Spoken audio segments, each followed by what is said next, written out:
Welcome back. In our last lesson, we learned about arithmetic operators, which perform calculations. Now we are going to learn about a new category of operators that don't calculate. They ask questions. These are called comparison or relational operators. These operators are exactly like the question we ask in our natural language, where the answer can only be yes or no. For example, let's consider two people, Samir and Sarah, with the following details.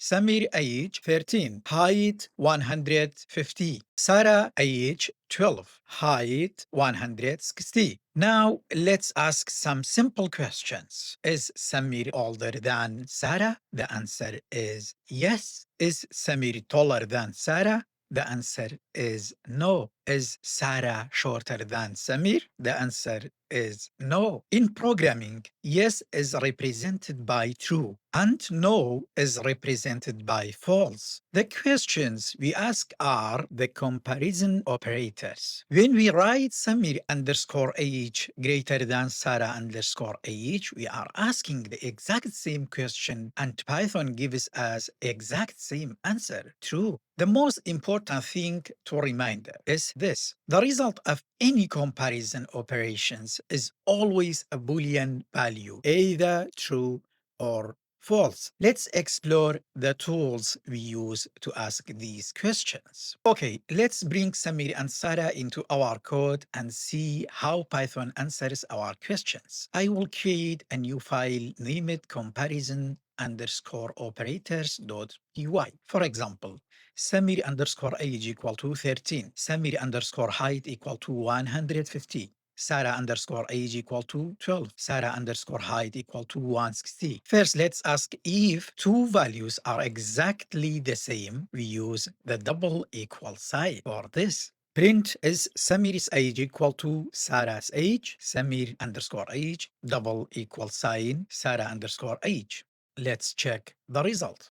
Not equal to. To ask if two values are not the same, we use the exclamation mark followed by an equal sign. For example, print is Samir's height not equal to Sarah's height, comma, Samir underscore height not equal to Sarah underscore height.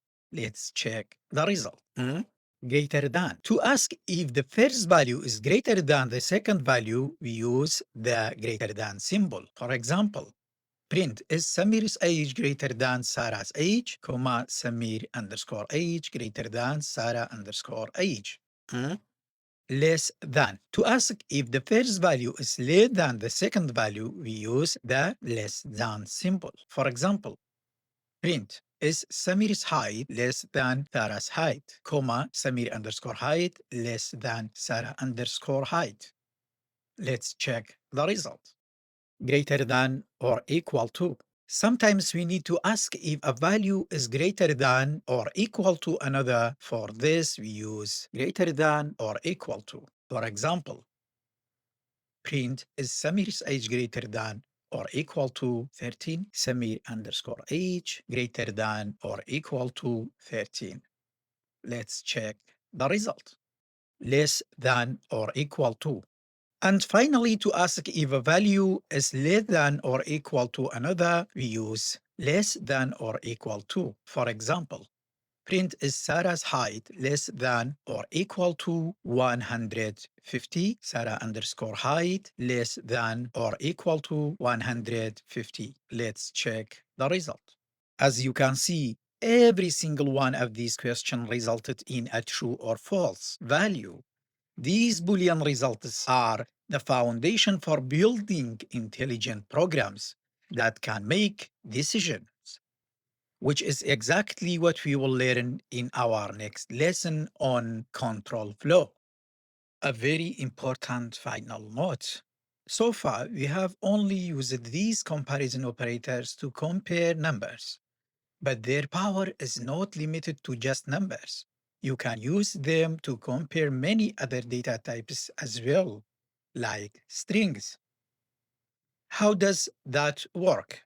When you compare strings, Python compares them character by character based on their alphabetical order and more accurately their Unicode value. Let's see a practical example. Print apple less than banana. Print Hama like this equal to Hama like this. The result is false because comparison is case sensitive. Look at the first letter of names. Print cat greater than ka. The result is true because T comes after R in the alphabet. You can even compare booleans. Remember, in Python, true is like the number 1 and false is like 0. For example, print true greater than false.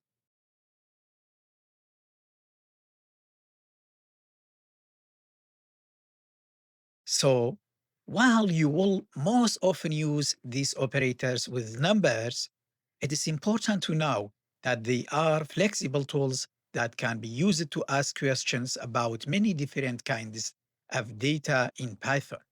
The final important note, chaining comparisons. And for our final, very important note for this lesson, let's look at a beautiful and elegant feature of Python. In mathematics, we often write expression like this, 5 less than x less than 10, which means is x between 5 and 10. Fortunately, Python is one of the few languages that allows you to chain comparison operators together, just like you would in math. This provides a very clean and readable way to write more complex conditions. Let us see a practical example. Age equal to 25. Let's check if the age is between 18 and 30. We can write this in a very readable way. Is underscore in underscore range equal to 18 less than and equal to age and then less than 30. Print is the age between 18 and 30 is underscore in underscore range. Let's check another example. Temperature equal to 15 is comfortable equal to 20 less than and equal to temperature less than and equal to 25. Print is the temperature comfortable, comma is underscore comfortable. This style is much cleaner and more readable than having to write age greater than and equal 18 and operator age less than 30, which we will talk about in a future lesson. Knowing that you can chain comparisons like this is a great tool to have in your toolbox for writing elegant and expressive code.